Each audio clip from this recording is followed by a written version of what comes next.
నమస్కారము. నేను మా చిన్న కూతురు ఇంటికి వచ్చినాను. ఇది మటను, చికెను, ఇది కొత్తిమీర అంటే మనం పచ్చిమిరకాయలు, అల్లము, తెల్లగడ్డలు, కొత్తిమీర అంతా మిక్సీలో వేసుకునేసి బాగా మిక్సీలో వేసుకొని నీళ్ళు పెట్టుకొని దాంట్లో తిరుపతి పెట్టుకోవాలి. జీలకర్ర వేసుకొని ఎండుమిరకాయలు వేసుకొని ఇట్లా చేసి బాగా ఉడికిందంటే చాలా అన్నంలో కలుపుకోవచ్చు. ఫ్రిడ్జ్లో పెట్టుకొని అన్నం వేడి అన్నంలో కలుపుకోవచ్చు. చాలా బాగుంటుంది. అందుకని చేసి మంది మా పాప అందుకని చేసి ఇస్తున్నాను. ఇది కొత్తిమీర అన్నం.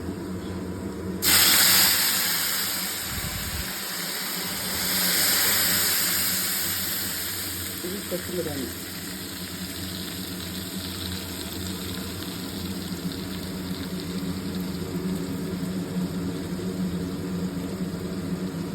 మా వీడియో కానీ మీకు నచ్చినట్లయితే సబ్స్క్రైబ్ చేసుకోండి, లైక్లు కొట్టండి, మర్చిపోకుండా సబ్స్క్రైబ్ చేసుకోండి.